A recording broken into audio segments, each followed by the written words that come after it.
Here we're going to look at the process of translation. Now here we're looking at maybe translating one language into another language, back into the original language. How we're going to look at translation in this lecture series is going to be converting our mRNA sequence into an actual protein. So let's get into it. So before we talk about translation, we have to go over transcription.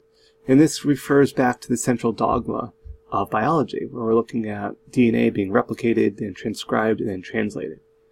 Transcriber, just like we see here, someone typing on an old typewriter, is the process of taking DNA and transcribing it into RNA. This is a process through RNA polymerase. It binds to one DNA strand at this site called a promoter region. So the promoter region is kind of like the initial go region. It moves along the DNA, pairing complementary nucleotides, and then disintegrates at the stop signal. So we see here's our DNA, our double-stranded DNA, looking at the sense strand, and here's our mRNA, and our RNA polymerase in this region. And we're taking a double-stranded region, taking one particular sequence here, and we are now producing an mRNA sequence that will then be used in the next process. So this process of transcription, the promoter region is where it's starting, and we're transcribing our DNA into our mRNA. And again, keep in mind, DNA contains thymine, and RNA will contain uracil. So getting to actual translation, what is this? It's converting the order of nucleotides of a gene into the order of amino acids in a protein. mRNAs are the blueprint or copies of the nuclear genes. mRNAs are read by the ribosomes in 3 nucleotide units called codons. Each 3 nucleotide sequence codes for an amino acid or a stop signal. So let's look at this again here. Here's our DNA. We're transcribing our DNA to our RNA, and then we're translating our RNA to our actual amino acid sequence that will ultimately generate our proteins. Keep in mind these codons are these 3 coding regions, and we don't read necessarily each individual nucleotide one at a time. They actually look at them in groups of 3, and these codons are what's referred to as generating the particular amino acid.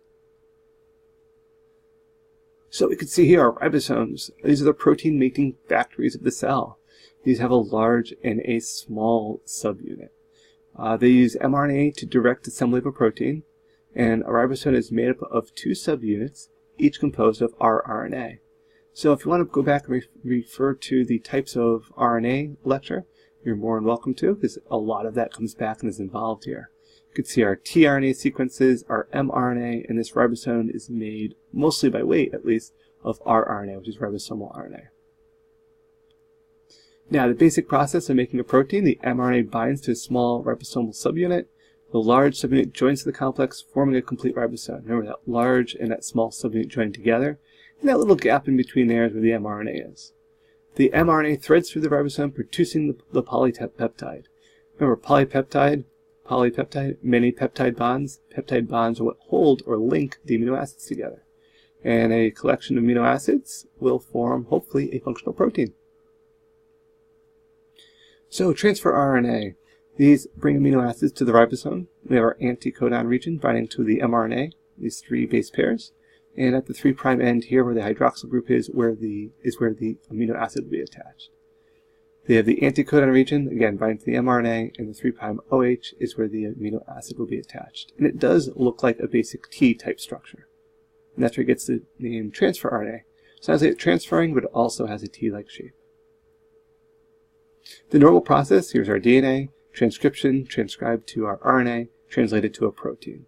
These large letters, capital letters, represent different amino acids. Now the genetic code converting a codon to an amino acid. It's important that you know how to read and produce the proper amino acid giving the codon. So remember, these occur in 3s. So you want to take the first letter and use this column here. So we'll just say, for example, the first letter was an A. That's going to put you into this row here. Now we're going to the second letter. Let's say it was a U. So we're in this row. The U will put us in this column where they intersect. So we're in this box right here. And the third letter, if it was a G, we're going to be in this row, in this column, and in this specific box here. So it would be AUG would be the the start codon here. We notice if our codon was UGA, we would go U, we'd find G, we'd find A, and we'd see that corresponds with a stop codon located here. Now, it could also be UAA, U, A, and A, that would also be a stop codon. And UAG would be another stop codon. So there are some redundancies. You can see here, there's a bunch that also represent the same amino acid. And in certain cases, in technically rare cases, we have some that encode for only one amino acid or only a couple encode for the same amino acid. Not as many redundancies there. This is a typical square or box type. This also is a very similar type. It's the same but different, I call it. It's in a circular format. Here you'd start with the first letter in the middle, and you'd work your way out. So if you remember back here, some of our stop codons, UAG, U to A to G, and this black circle means it's a stop codon. Our start codon was AUG, so we want to find our A for our first letter. Here's our U, and here's our G, and there's our start codon. So you can see it reads basically the same way, just presented in a slightly different form. The basic process of our transcription, remember our DNA, we're transcribing it to form our mRNA, and our mRNA gets translated into basically an amino acid sequence producing a protein. Same basic process. So necessary components for translation, remember that's mRNA to a protein. We need our ribosomes, we need our tRNA, we need our mRNA. And remember, here's our anticodon region. Here would be our amino acid, which would be very specific to that particular codon. And this would be our ribosome here, where basically the protective structure is allowing this process to occur. Now ribosome subunits attach and start the translation process. You can see here, MET is our start codon. tRNA carrying the first amino acid is paired with the start codon of the mRNA. There's an A site, a P site, and an E site. The A site holds the tRNA carrying to the next amino acid sequence. So A is kind of the start. P site holds the tRNA carrying the growing amino acid chain. It's in the middle. And E site is where the tRNA exits. So A, you can think is the first letter in the alphabet where it starts. P site is kind of the middle one. And E site is where it's exiting. So here's our A, our P, and this would be our E site here, exiting out the tRNA. Keep in mind, when that tRNA is exiting, it no longer has an amino acid attached to it because it added it to the poly-peptide chain. It has to go out and find another amino acid and bind to it. Amino acids are joined by a peptide bond because proteins are polypeptides. They're made of many peptide bonds. They're linked together with this bond, and the first tRNA is released that is now missing the amino acid. And it has to go back and find that amino acid before it can bind and come back again. We see the same basic picture, presented slightly differently, so you can hopefully see the similarities and see the differences, or develop a better understanding of this process. The process continues. The ribosome continues along the mRNA until the second tRNA is in the P site, and this allows the process to continue. We have this continual binding, this linking, this kicking out, coming back, repeat, repeat, repeat down the whole messenger RNA sequence. The growing peptide chain, if you notice, the ribosome moves along the mRNA, and amino acids are continually added to the ever-growing polypeptide chain. The stop codon detaches the polypeptide sequence, and the last tRNA is released, resulting in the dissociation of the ribosome subunits.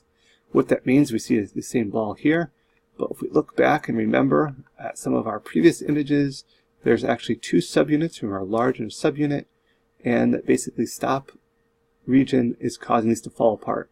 And when they fall apart, they release the linear chain of amino acids, this polypeptide chain, where it can hopefully go fold to form a functional protein. Kind of translation process summary. Again, it's the same thing. We have our initiation step. We have our elongation step, where we're basically growing that chain. Over here we have our termination step, our release factor. Remember, AUG is that stop codon. And then the parts are recycled. So just because these amino acids are growing here, and just because all of a sudden our two rRNAs, or two ribosomal subunits, dissociate, doesn't mean they're completely wasted. They are allowed to reform and go through the process again. These amino acids that are given up by the tRNAs are used for the protein. As a result, this tRNA that's released has to go and find another amino acid and bind to it and start the process again. So be familiar with this translation process, and basically this is how proteins are made. How this may look: DNA transcription to translation. We saw this in the DNA replication, so you can kind of see a very similar pattern here, except we're only forming a single chain here. We're noticing the presence of uracil, indicating we're making RNA from our DNA strand. So we see our single strand kind of forming here, going right down and right along our DNA. Here's our mRNA. This occurs in the nucleus. We're exiting out the nucleus now. We're in the cytoplasm of the cell. Here's our two subunits. Here's our tRNA. Here's our bonds being formed, our peptide bonds being formed, and we're putting together our amino acids. Ultimately, we're forming a protein. We notice that all of these are different amino acids. They're all coding and reading these 3 codon sequences. However, at the very end, this is our stop codon. We see our ribosomes dissociate. This moves on to another ribosome. Here's our peptide chain, hopefully forming into a functional protein. Remember, structure determines function. Translation process summary again, same basic process as we saw there. We have our 2 subunits binding to the mRNA. tRNAs are coming in, linking a bunch of amino acids together. Ultimately, the release factor or stop codon causes a new protein to basically be formed. Another great link here if you want to look from DNA to a protein, a 3D model. The process continues until the stop codon enters the A site and the ribosome complex falls apart and the protein is released. Another way to show the translation process: keep in mind certain portions of it, that transcription portion occurs actually in the nucleus, but the ribosomes are located in the cytoplasm or outside the nucleus. So this RNA sequence, this mRNA, must exit out through the nuclear pores. And if you want to hear different videos from different presenters, I put a couple links here. You're more than welcome to check those out.